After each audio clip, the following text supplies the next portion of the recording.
Hello guys, welcome to my channel Cinex secrets. आज हम लेकर आए एक नई Korean drama our unwritten soul के पहले एपिसोड का एक्सप्लेनेशन। ये कहानी ट्विन सिस्टर मिजी और मिराई की है, जो अपनी ज़िंदगी में कई इमोशंस और सस्पेंस से गुजर रही है। तो चलो बिना देर किए शुरू करते हैं। कहानी की शुरुआत हॉस्पिटल से होती है, जहाँ पर ट्विन सिस्टर्स की एंट्री होने वाली थी। दुनिया में आने से पहले ही फादर ने उनका नामकरण कर दिया था। इन ट्विन सिस्टर्स का नाम मेजी और मिराई रखा जाता है। मेजी और मिराई बड़ी हो चुकी थी, जिसके बाद उनके फादर की मौत हो जाती है। अब वो अपने ग्रैंड मदर और अपनी मदर के साथ ही रहा करती। ट्विन सिस्टर होने की वजह से वो दोनों हमेशा ही घपला किया करती थी, यानी कि मिराई हमेशा से पढ़ाई में काफ़ी ज़्यादा अच्छी थी और मिजी कमज़ोर। सो ये दोनों एग्जाम और टेस्ट में भी चीट किया करते थे। मदर को जैसे ही इस बात की खबर मिल जाती है, मेजी की हेयर कट करवा देती है। अब सबको पता चल जाता है कि मेजी और मिराई में क्या फ़र्क है। एक तरफ जहाँ पर मिराई स्टडी में काफ़ी ज़्यादा अच्छी होती है, वहीं दूसरी तरफ मेजी स्पोर्ट्स में बहुत ही ज़्यादा अच्छी होती है। वो हमेशा स्कूल के लिए ट्रॉफीज विन किया करती थी। पर एक दिन जब रेस में वो रनिंग कर रही थी तो वो सबसे आगे थी, पर तभी अचानक से उसका पैर स्लिप होता है और वो नीचे गिर जाती है। इस रेस में हारने के बाद मानो उसने अपना सब कुछ ही हार दिया था। अब कहानी प्रेजेंट में आती है, जहाँ पर हमें दिखाया जाता है कि मिराई सिउल जाकर एक कंपनी में सिविल सर्वेंट की जॉब करती है। वही दूसरी तरफ मेजी कुछ भी नहीं करती, मतलब कि बेरोजगार है। फिलहाल हम उसे एक प्राइमरी स्कूल में जाते हुए देखती है, जहाँ पर जाकर वो झाड़ू पोछा करना शुरू कर देती। मतलब अभी उसके पास कोई भी जॉब नहीं है, वो ऐसे ही कोई भी काम करती रहती है।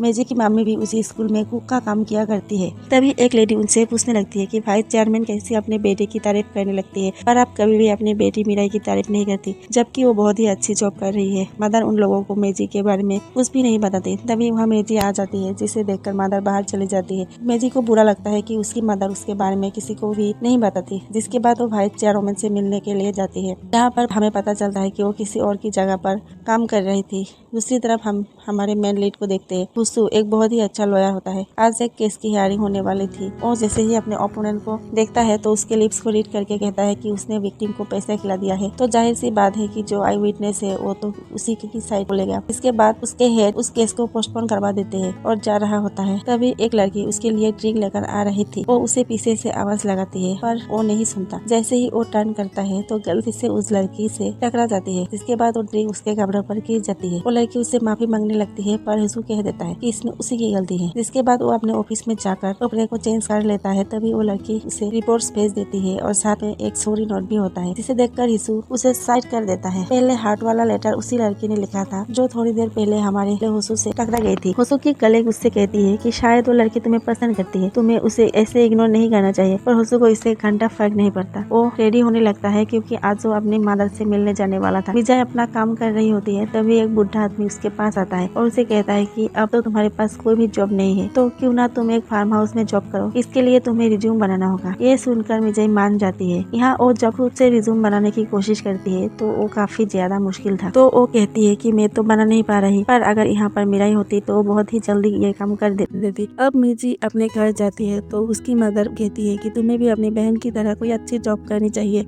ये सुनकर मिजी चिढ़ जाती है। तो उसकी माँ कहती है कि पता नहीं मेरी कब मौत हो जाए, जिसके बाद तुम मिराई के ऊपर एक बोझ बनकर रह जाओ। मिजी कहती है कि वो किसकी फिक्र ना करे, वो कभी भी मिराई के ऊपर एक बोझ नहीं बनेगी। अब उसकी माँ कुछ सामान लेकर नेबर के पास जाने के लिए कहती है, जिसके लिए मिजी मान जाती है। और जैसे ही अपने नेबर के घर जाती है तो हमें पता चलता है कि ये लेडी कोई और नहीं बल्कि वाइस चेयरमैन है। आज उनके हस्बैंड की डेथ एनिवर्सरी होती है। यहाँ पर मिजी आकर अपनी और हुसू की फोटो देखती है, जिसके बाद उसकी माँ उससे पूछने लगती है कि मुझे पता नहीं चल रहा कि ये तुम हो या फिर मिराई है। मिजी उन्हें सच नहीं बताती। जिसके बाद जैसे ही उसे पता चलता है कि हुसू भी यहाँ पर आने वाला है तो वो तुरंत वहाँ से भागने लगती है। पर बाहर जाते ही उसकी मुलाकात हुसू से हो जाती है, जिसे देखकर वो कहती है कि ये टाई तुम पर सूट कर रही है, तुम्हारी माँ की चॉइस अच्छी है। ये सुन के हुसू कहता है कि नहीं, ये मेरी मदर की पसंद नहीं है। अब हमें एक फ्लैशबैक सीन दिखाया जाता है।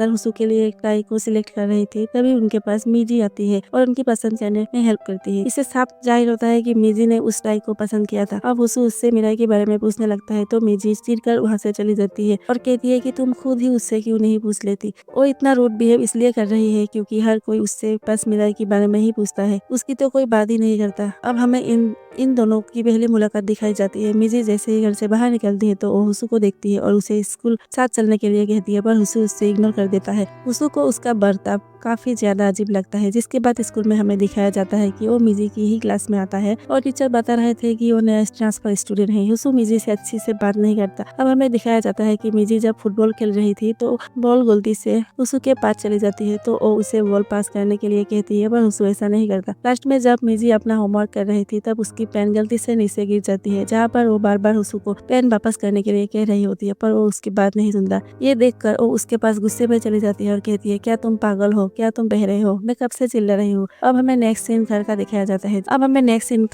जाता है जहाँ अपनी मदर के बार बार फोर्स करने पर वो अपनी बहन मिराई को कॉल कर देती है, पर मिराई उसके कॉल को कट कर देती है क्योंकि आज ही में उसकी कलीग उसकी बुराई कर रही होती है और जाहिर सी बात है कि वो अपनी फैमिली को ये सब नहीं बताना चाहती। अब हम हुसू को देखते हैं जो अपनी मदर को कहती है कि अगली बार हम सियोल में ही पापा की डेथ एनिवर्सरी मनाएंगे। ये सुन के उसकी माँ साहब मना कर देती है। अब कहानी में एक नई कैरेक्टर की एंट्री होती है, इसका नाम जिन है। और जैसे ही मेजी का रिज्यूम देखता है तो शॉक्ड होकर कहता है कि ये लड़की 30 साल की हो गई है क्या, इसे कहीं पर भी जॉब नहीं मिली। तो यहाँ पर वो अंकल उससे बताने लगता है कि कैसे उसकी दादी काफी ज्यादा बीमार रहा करती थी, इसलिए उसने स्कूल ड्रॉप आउट कर दिया। एंड यहाँ पर हमें दिखाया जाता है कि कैसे मेजी की ग्रैंड मदर काफी ज्यादा बीमार है। मेजी उनके लिए अपना सब कुछ छोड़ दिया और वो हमेशा उनकी देखभाल किया करती है। मेजी अपनी दादी से काफी ज्यादा प्यार करती है। यहाँ पर दादी उससे कहती है कि तुम हमेशा मुझसे मिलने के लिए मत आया करो, पर मेजी हंसते हुए कहती है कि मैंने सुना है आप मेरे बिना अच्छे से सुसु नहीं कर पाती। यहाँ उसे चुप रहने के लिए कहती है, पर मिजी तो सीधा उन्हें किसी ही करके परेशान करने लगती है। और यहाँ पर ये देखकर काफी ज्यादा अच्छा लगता है कि वो अपनी दादी की हमेशा कितनी ज्यादा केयर किया करती है। यहाँ वो अपनी बहन मिराई को भी कॉल करके कहती है कि तुम्हें दादी से मिलने के लिए आना चाहिए, पर बदले में मिराई उसे कह देती है कि इसकी कोई भी जरूरत नहीं है, वो पैसा भेज रही है ना, बस इतना ही काफी है। ये सुन के मिजी को काफी ज्यादा बुरा लगता है कि कैसे उसकी बहन बस पैसे के बारे में ही बात कर रही है। अब हम मिराई को देखते हैं जो अपने ऑफिस में काफी ज्यादा परेशान होकर बैठी हुई थी, यानी कि एक की लाइफ भी अच्छी नहीं चल रही थी। अब मिजी मिराई के बारे में अपनी मदर को भी बता देती है कि कैसे उसने कहा कि ओ बस पैसा भेज रही है, उसके हिसाब से पैसे ही सब कुछ होता है, इमोशंस कुछ भी नहीं। पर मिजी की माँ को इस बात से कोई भी फर्क नहीं पड़ता। वो कह देती है कि वो बस पैसे भेज रही है, इतना काफी है। माँ मिराई के लिए कल कुछ फ्रूट लेकर जाने के लिए कहती है, तो मिजी गुस्से से मना करके घर से बाहर ही चली जाती है। बाहर आकर देखती है हुसू खड़ी है जो उसके लिए कुछ फ्रूट्स लेकर आया था। मिराई उन फ्रूट्स को नहीं लेती और कह देती है कि मैं तुम्हारी नौकर नहीं हूँ, और गुस्से में वहाँ से दूर चली जाती है। वो एक बॉल को किक मार रही थी, तभी हुसू वहाँ पर आ जाता है और कहता है कि तुम ऐसा क्यों कर रही हो। पूछती है क्या तुम्हें इस बॉल की फिक्र हो रही है। ये सुन के उसे कहता है कि बॉल की नहीं, मुझे तुम्हारी फिक्र हो रही है कि चाहे तुम्हें चोट ना लग जाए, जहाँ वो गलती से उसे मार भी देती है।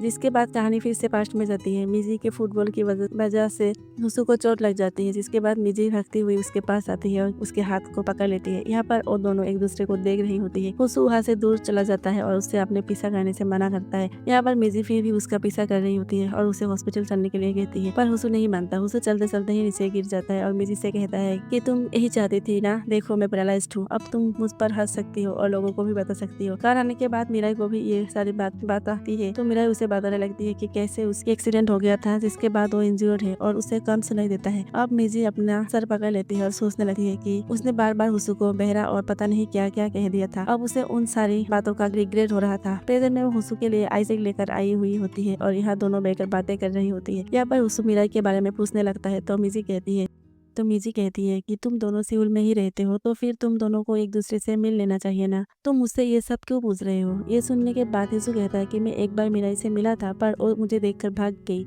ये सुनने के बाद मिजी कहती है कि जरूर वो वीक फील कर रही थी, वो अपना वीक पार्ट किसी को भी दिखाना नहीं चाहती। ये सुनने के बाद हिसू कहता है कि वो बस तुम्हारे सामने ही अपना वीक पार्ट रख सकती है, तुम दोनों काफी ज्यादा क्लोज हो। मिराई ने मुझे बताया था कि कैसे वो बस तुम्हारे साथ ही कंफर्टेबल फील करती है और तुम्हारे सामने वो अपने हर मन की बात कर पाती है। इसके बाद होना क्या था, नेक्स्ट मॉर्निंग मिजी सियोल जाने के लिए मान जाती है। वो हाथों में अपना वही सामान लेकर सीधा अपनी बहन के ऑफिस में पहुंच जाती है, जहाँ पर मिराई की नजर जैसे ही मिजी पर पड़ती है तो वो उसे पकड़कर बाहर लेकर जाती है। उसकी बहन उसे एक रेस्टोरेंट में लेकर आती है, जहाँ पर मिजी उसकी वर्क के बारे में पूछ रही होती है। दोनों बातें कर रही होती है, तभी उस रेस्टोरेंट के एक सर्वेंट को चोट लग जाती है, जिसे देखकर मिराई कहती है कि ये इसके लिए अच्छा हुआ, अब वो घर जाकर रेस्ट कर सकती है, अब इस लड़की को और काम नहीं करना पड़ेगा। के बाद वो फिर से कहती है कि काश मेरा भी ऐसा ही एक्सीडेंट हो जाए है जिसके बाद मैं भी रेस्ट करने के लिए अपने होम टाउन जा सकूं। मेजी उससे कहती है कि तुम ये क्या बकवास कर रही हो, अगर तुम्हें रेस्ट करना है तो तुम वेकेशन लेकर होम टाउन जा सकती हो। ये सुन के मिराई कहती है कि नहीं, मैं ऐसा नहीं कर सकती, मुझे यहीं पर रहकर अपना काम करना पड़ेगा। ये सुनने के बाद मेजी कहती है ठीक है, फिर तुम्हें बर्दाश्त करना होगा, और वहाँ से उठकर बाथरूम की तरफ चली जाती है। पर जैसे ही वो वापस आती है तो मिराई उसे कहते कहीं पर नहीं मिले। मिराई बिल पे करके वहाँ से चली गई थी, जिसके बाद मिची उसके ऑफिस भी जाती है, पर वहाँ पर जाकर उसे पता चलता है कि मिराई तो बस ऑफिस ही नहीं आए, और मेजी समझ जाती है कि छत से कूदने के बाद वो झूठ नहीं कह रही थी। इसके बाद वो भागते हुए अपने बहन के अपार्टमेंट तक पहुंच जाती है, जहाँ पर हम मिराई को देखते हैं। वो अब अपनी लाइफ से थक चुकी थी, वो 3rd फ्लोर से जंप कर देती है, पर तभी मेजी वहाँ पर आकर अपनी बहन को बचा लेती है, और मेजी उसके ऊपर गुस्सा करते हुए कहती है कि आखिर तुम्हारी हिम्मत कैसे हुई, तुम मर कैसे सकती हो। ये सुन के मिराई कहती है कि मैं मरने वाली नहीं थी, मैं बस खुद को हर्ट कर रही थी ताकि मुझे ऑफिस न जाना पड़े। यहाँ पर उसकी ऐसी बातें सुनने के बाद मेजी खुद भी ज्यादा इमोशनल हो जाती है और अपने बहन को हक करके कहती है कि अगर तुम्हें कुछ हो जाता तो मैं कैसे जी पाती।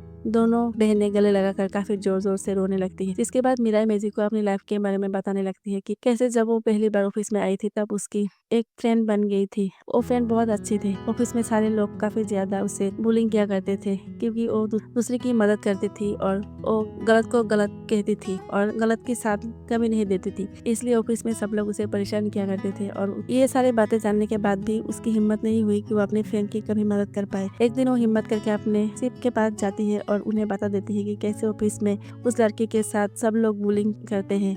उस दिन के बाद वो लड़की की जगह मिराई की बुलिंग किया करते थे। सारे लोग उसे काफी ज्यादा परेशान करने लगते थे, हमेशा उसकी बुराई करते रहते थे। अपने इस लाइफ से वो इतना ज्यादा परेशान हो चुकी थी कि आज उसने खुद को एक्सीडेंट करने तक की सोच ली। प्रेजेंट में हम उन दोनों को हॉस्पिटल में देखते हैं, जहाँ पर वो अपनी बहन को सारी बातें बता देती है। यहाँ पर मिजी को भी मिराई के लिए बुरा लगने लगता है।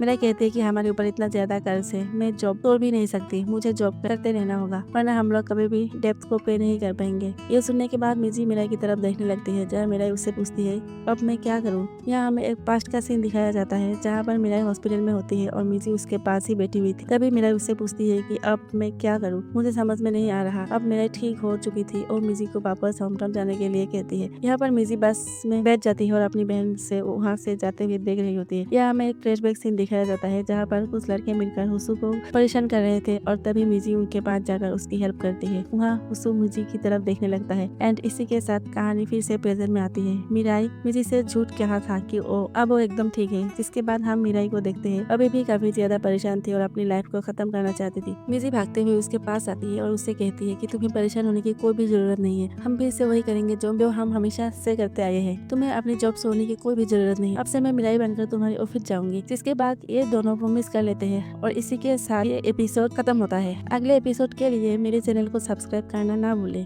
मिलते हैं अगले एपिसोड के साथ।